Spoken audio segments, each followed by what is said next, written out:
Video ছাড়ার আগে ফেসবুকে আপনাদের ভিডিও ছাড়ার আগে ফেসবুকে অন্য দর্শকের ভিডিওর ভিতরে সময় দেন, আধা ঘন্টা বা 1 ঘন্টা 10 মিনিট সময় দেন, তাহলে দেখবেন আপনার ভিডিওটা ওই দর্শকের কাছে যাবে।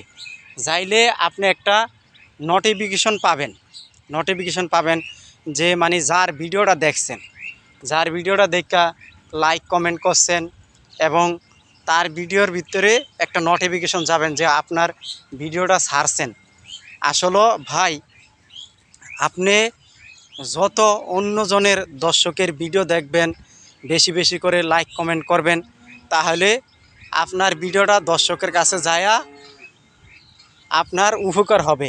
কে লেগা? ওই যে আপনি ওই লোকের ভিডিওটা দেখছেন, দেখে কমেন্ট করে আইছেন, লাইক করে আইছেন, তখন সে লোক আপনার বাড়িতে আসার জন্য বাধ্য।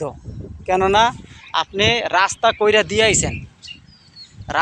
দিয়ে আইছেন কমেন্ট করার জন্য। এখন সে আপনার বাড়িতে আসবে, আপনার বাড়িতে আইসা আপনাকে সাপোর্ট দিবে, আপনাকে কমেন্ট করবে।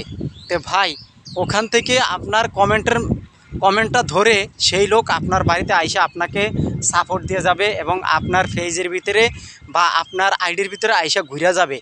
এরপরে আপনাকে সাপোর্ট দিবে। আপনার ভিডিওটা যদি ভালো লাগে সে একটা কমেন্ট করে যাবে এবং আপনার ভিডিওটা দেখবে। ভাই, এভাবে আস্তে আস্তে একজনের সাথে আরেকজনের সুসম্পর্ক হয়। এখন ভাই, আপনি যদি দর্শকের ভিডিও না দেখা এরপরে নিজের ভিডিওটা আপলোড দেন, তাহলে ভাই আপনার ভিডিওটা ওখানে বসে যাবে। তখন আপনার ভিডিওতে কোনো রিচ হবে না বা এঙ্গেজমেন্ট হবে না বা কেউ কমেন্ট করবে না, লাইক করবে না। এখন কত হইল ভাই, কথা আছে না, কিছু পেতে হলে কিছু দিতে হয়। এখন আপনি অন্যজনের ভিডিওতে বেশি বেশি করে সময় দিবেন, আপনি অবশ্যই লাইক কমেন্ট পাবেন। একটা লাইক কমেন্টের মাধ্যমেই আপনার ভিডিওটা শেয়ার হবে এবং দর্শকের কাছে পৌঁছাবে। ওখান থেকে আপনার রিচ এঙ্গেজমেন্টটা বাড়বে বেশি, বুঝছেন ভাই? তো এইভাবে আমাদের কাজ চালিয়ে যেতে হবে এবং এভাবে আমাদেরকে আগাইতে হবে।